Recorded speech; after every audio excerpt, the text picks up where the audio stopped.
Hello everyone, Charles Watts here, the Arsenal correspondent at Goal, joining you on Thursday. We're just 2 days away now from Arsenal's trip to Burnley at the weekend. I'll be making that long journey up to Turf Moor for what I'm expecting to be a very physical and difficult afternoon for Arsenal. Mikel Arteta has been speaking about that game today in his press conference.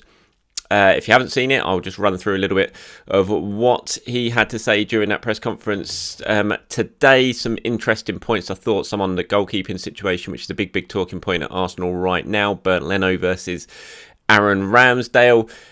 Some interesting comments on Jack Wilshere. That story rumbles on a little bit.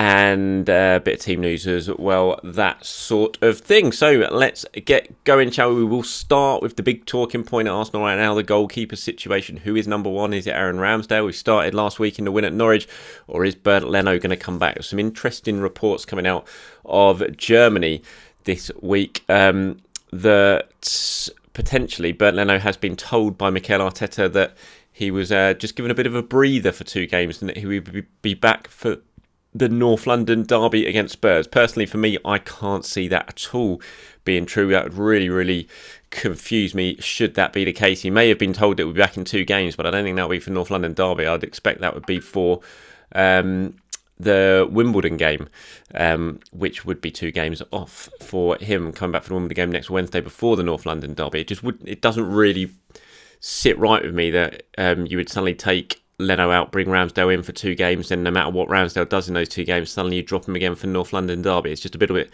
confusing. Now, Mikel basically confirming that today. He was asked that question, and he says, I don't know where those reports are coming from, but they are ahead of me. I think I'm the one who picks the team at the weekend, and sometimes I read things that I haven't even decided yet. They give me ideas at the most, but nothing else because I haven't made a decision for Saturday. So imagine if I had made one already for the North London derby. And he was asked, have you given Bernd any sort of assurances? Would he play in the Carabao Cup, for example? And he says, no, that's what I said to them. And I said to the goalkeepers in the last 2 or 3 years that we don't want to do that. What we want to do is empower performance and ask them to train, behave and play in the best possible way. How can I guarantee somebody something? It wouldn't make sense with what we are demanding them to do. So it's on a daily basis. What you did 3 months ago in football, it doesn't count. So is what you're going to do today and tomorrow. That's it. So, pretty clear from those comments from Mikel that no one has been given any sort of assurances over who was going to play. I mean, Aaron Ramsdale admitted after the game against Norwich at the weekend that he wasn't sure if he'd still be in goal for the next game. He said himself, maybe this was just a bit of a tactical switch from Mikel Arteta. So that's why when I saw those reports coming over from Germany that, he'd said to Leno that he'd be out for 2 games and then back in, it just didn't. It didn't feel like something Arteta would do. It's not really the way he deals with players and with competition for places. So that's he seems to have certainly put that one to bed. And there's also been a few reports doing around, or suggestions, maybe not reports, suggestions that Bernd Leno sort of acted pretty angrily to being dropped, and there was a bit of a spat at the training ground. Again, I don't think that's the case at all. I think it's something that's been blown out of all sort of proportion. And Mikel Arteta absolutely denied it. He said, no, that is not true. He responded, you can be frustrated, but he was top with his teammates in training and everything. So that is not true. That one seems to put that one to bed as well. And then he was asked, what was the reason for going Ramsdale over Leno? And he said, we had to change something and Aaron has come here to try and make us better. We needed a result on that day and I decided to play him. That is all. Now, for me, you absolutely play Aaron Ramsdale this week up at Burnley. It's going to be a much more difficult test for him than it was against Norwich. Norwich was a nice, easy game to sort of ease him into the first team and let him make his Premier League debut. I think he only faced 1 shot on target in that whole game. What he did do, certainly when the ball was at his feet or coming into the air, he did pretty well. But against Burnley, you know what you're going to face there. They're going to throw ball after ball into the penalty area, aim at that back post, try and get Chris Wood on the ball. I'm sure Burnley are going to target the likes of Ben White in that regard, try and get the ball, try and get him isolated at the back post. So the goalkeeper's going to need to come out and be very dominant in the air, claim catches if he can. So it's going to be a big test for Aaron Ramsdale, this one. It'll be very interesting to see how he gets on. Like I said, it was very smooth sailing for him against Norwich. I doubt it will be on Saturday. Even yes, Burnley have started badly. I think they've 1 point out of the first 4 games. Sean Dyche has just got a new contract, I saw, so they're going to be boosted by that. But in terms of actually on the pitch, they have started badly. But despite all that, you still know when you go to Turf Moor, you're going to have to face a very sort of strong aerial bombardment. They're very direct.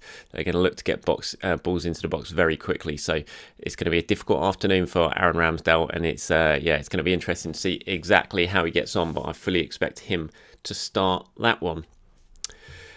Probably the other most interesting line from the press conference was the ongoing Jack Wilshere discussion. We've seen it. I spoke about it in my last video, the sort of to and fro between Arteta and Wilshere. Arteta last week saying the door was always open to Wilshere to return to training. Wilshere responding this week saying, it was really nice to hear that and that he would be getting in touch with someone at the club to speak about the possibility. And Mikel has now answered that again. He said, look, we are in conversations with Jack to understand what he needs and what he is looking for. It's a person and a player who has huge admiration around everybody, not just the players or the fans, but all the staff around here. And we are willing to help him as much as we possibly can. He knows that, and that's the situation. Mikel was pressed further, is there a chance he might end up playing for the club again? Which is, it's just not going to happen, is it? It's not going to happen. It's going to be a training and that's it. And he said, I wouldn't take it that far. What I'm saying is that we are in conversations with him to understand what he needs and how we can help him, and that's it.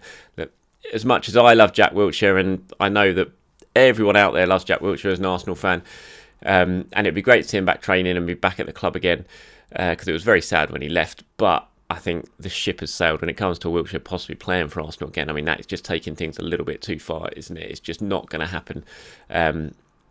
Unless he comes back in training as an absolute superstar. But it's very doubtful that's going to happen. That's not something that's on the agenda. All this is about is him training, potentially getting fit and helping him move on to get himself another club and kickstart his career, which is sort of slowed down completely since he left West Ham. So that's ongoing. It'll be interesting to see if it does progress anywhere, and we do start soon seeing pictures of Jack back at London Colney training, getting himself fit, keeping himself fit with the first team. Should that happen, then I know that would be a very popular move for people at the club, certainly at the training ground, because as Mikel Arteta said there, Jack Wilshere is a very popular figure when it comes to Arsenal, and quite rightly so, because he's Arsenal's own Highland boy.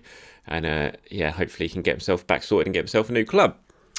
So looking ahead to that game at Burnley, I will do a little video tomorrow, sort of looking at it a little bit more in focus about, what Mikel might do, some of the big decisions facing him. I'll do my predicted lineup tomorrow as well. But in terms of team news, what we know so far from what Arsenal have put out and what Mikel Arteta said during his press conference, Arsenal's update this morning confirming that El Neni and Holding will still be out for this one. They both missed the game against Norwich. Holding is back in training, but not yet available for the game at the weekend. El Neni is due back in training next week. We know that Granit Xhaka is suspended still. He's still got 2 more games of his 3-match ban, so he'll be back available again for the Tottenham match. And then Mikel was asked, on Thomas Partey. We saw that he played 30 minutes last week against Norwich, played very well, was a big reason for Arsenal dragging themselves up from 0-0 and getting the win in that game. And he was asked if Thomas Partey is fit to start against Burnley, and he said, look, he's there. He's been training in and out this week. His load had to be managed because it was very early stages of the injury, what he had, but he is pushing everyone like he always does, and he wants to be involved. We will make that decision at the weekend of what is best for him. I'd be very surprised if Thomas Partey doesn't feature. Then added about team news. Hopefully we get some other players back. Everyone's trained well this week. Obviously we still have Granit suspended, and the rest hopefully will be fine. So Arsenal in good shape ahead of that game against Burnley, which is very important because given what Arsenal did against Norwich at the weekend, they need to back that up now. They've got to carry it on. If they can get another win under their belts ahead of the North London derby, then suddenly you got a little bit of momentum, and that horrible start to the season, while not being forgotten, can certainly start to be put to bed, if you see what I mean, and you can start to focus on potentially winning games rather than losing games. So it's really important Arsenal back up that win against Norwich and can go up to Burnley, which has been a difficult ground for them in the past go out there and play well and get themselves a result. And Mikel was asked, are you tempted to just basically name an unchanged team given how the game went at the weekend, given this good feeling that everyone had after the game, and so will you name an unchanged team? He said there is always the balance that has to be involved, the importance of the performances that have individually